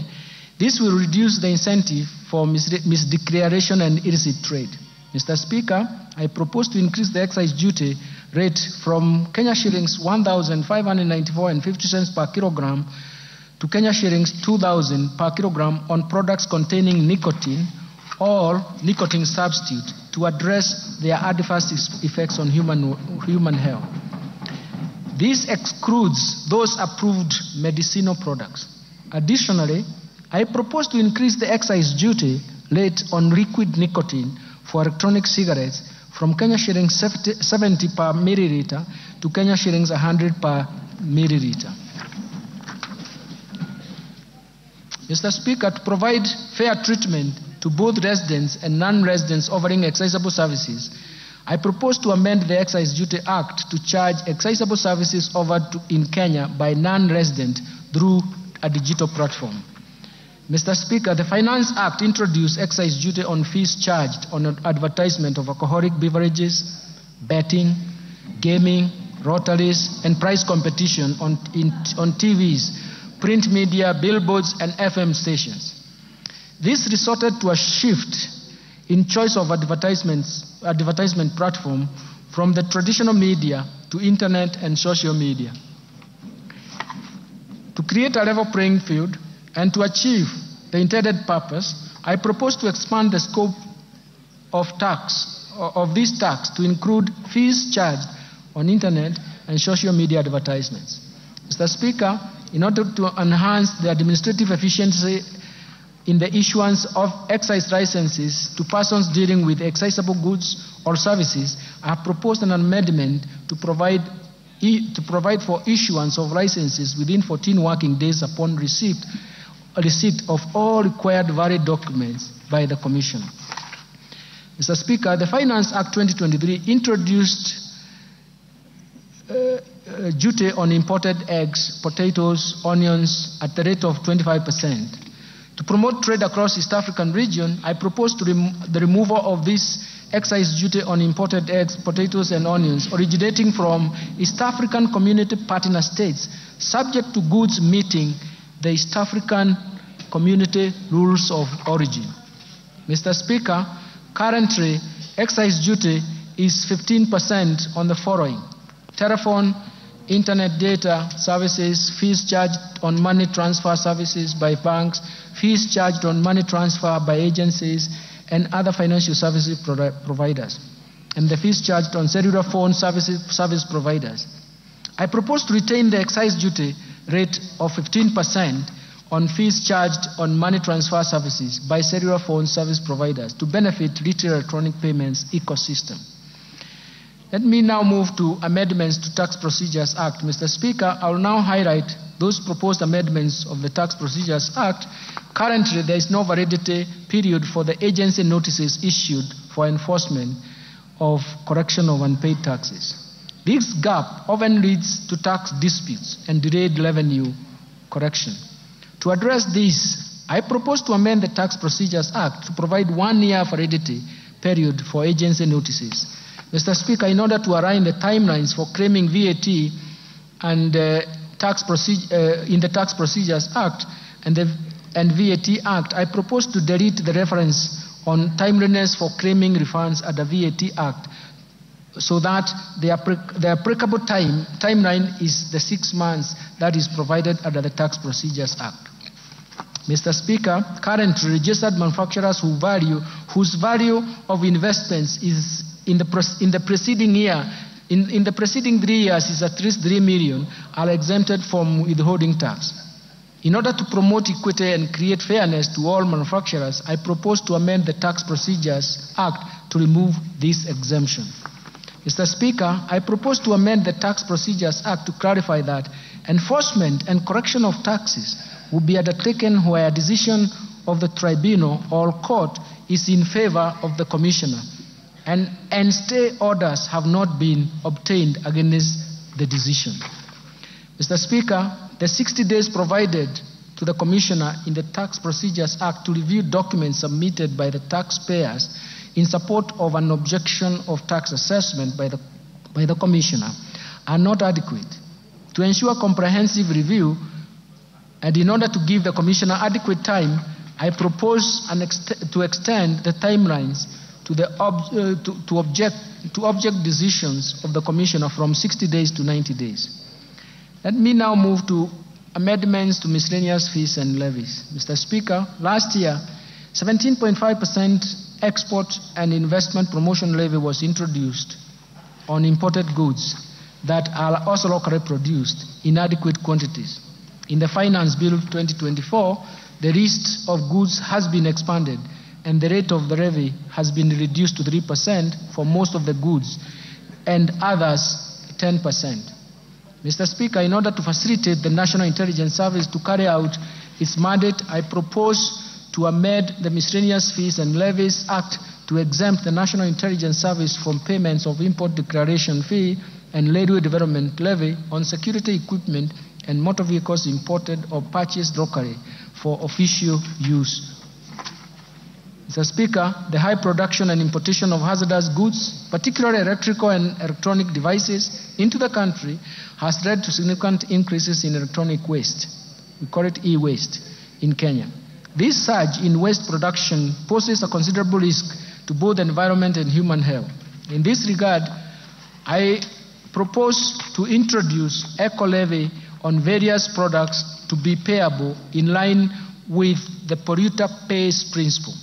Mr. Speaker, the levy will be imposed under the Miscellaneous Fees and Levies Act. Let me turn to the amendments to the Kenya Revenue Authority Act. Mr. Speaker, to enhance public knowledge and literacy on tax matters, I propose to amend the Kenya Revenue Act to enable Kenya School of Revenue Administration collaborate with other institutions of higher learning, develop curricula, assess, examine students, and award certificates in tax matters. I have submitted this amendment in a separate bill. In conclusion, Mr. Speaker, the government, under the leadership of His Excellency, the President, Honorable Dr. William Samoei Ruto, has succeeded in steering the economy through a very difficult period of global and domestic challenges. Remarkably, the economy has recovered from the lagged effects of COVID-19 pandemic and unwinding from persistent and successive domestic and external shocks that created some permanent effects. Mr. Speaker, the policies and structural reforms outlined in this budget have laid a firm foundation to protect the fragile recovery for a sustained socio-economic transformation. Financing development is critical to this economic transformation. That is why raising adequate revenues is a core pillar to this economic transformation and growth. I'm confident that these measures will create jobs. They will strengthen economic recovery, and they will reduce the cost of living in the country, thereby providing the much-needed relief to the common mwananchi. I therefore urge honorable members and all Kenyans to support the implementation of the measures contained in this budget for our mutual prosperity. Finally, Mr. Speaker, achieving prosperous Kenya requires leadership and support of every Kenyan. For this reason, I wish to thank His Excellency the President, Dr. William Samoei Ruto, and His Excellency the Deputy President, Honorable Rigathi Gachagua, for their continued wise guidance and leadership and even perseverance to long hours of working to get things right. My special appreciation goes to Prime Cabinet Secretary, the Attorney General, my fellow Cabinet Secretaries, and the respective Principal Secretaries and accounting officers and staff of all MDAs for their support and contribution to the financial year 2024-2025 budget-making process and contributions to these budget proposals. My sincere appreciation also goes first to you, Honorable Speaker of the National Assembly, and your counterpart in the Senate, the majority and minority leaders of the entire House leadership, including respective clerks, for overseeing the approval process of the budget estimates for the financial year 2024-2025 and related documents. Second, to honorable chairs, members of both Budget and Appropriation Committee and Finance and National Planning Committee, and all the other departmental committees of this House, as well as of the staff of the Parliamentary Budget Office, for their constructive input, excellent leadership during the approval process and the discussions that we have had in the process of these budget proposals. Third, let me thank my colleagues at the National Treasury and Economic Planning led by Dr. Chris Kipto, the Principal Secretary and the National Treasury, and James Mohati, the Principal Secretary of State Department of Economic Planning, for their commitment, dedication, and support in the preparation of this budget process, including their own leadership in their own MDAs. Fourth, I want to thank the management and staff of the Central Bank of Kenya, Kenya Revenue Authority, financial sector regulators, and other MDAs for their contributions and advice during this budget process. My gratitude also goes to the multilateral and bilateral development partners for their continued technical and financial support.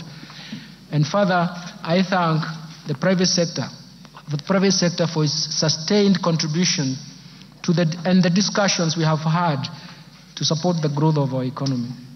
Sixth, I wish to appreciate the media and non-state actors for their active engagement and even participation in the 2024-2025 budget process.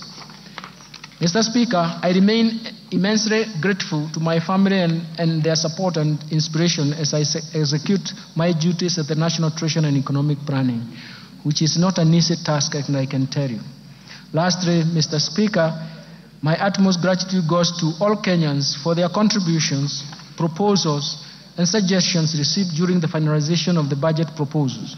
The outcome of these measures are to our own benefits and a reward to perseverance of the difficulties that we have gone through and to solve the difficulties ahead of us. Thank you, and may God bless you. Mr. Speaker, before I resume my seat, you recall that I have already submitted to this House the budget estimate and the Finance Bill 2024 together with the accompanying documents as required by the Public Finance Management Act 2012. Today, I further submit the following documents to this august House, and I request that you graciously receive them. First, the budget statements for the financial year 2024-25. Second, the 2024 budget policy statement. Third, estimates of revenue, grants, and loans for the financial year 2024-2025 budget.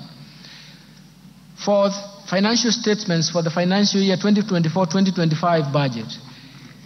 Fifth, medium-term debt management strategy 2024.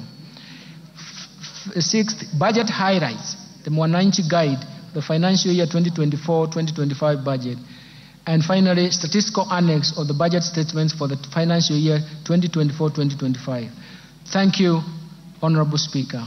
I beg to move.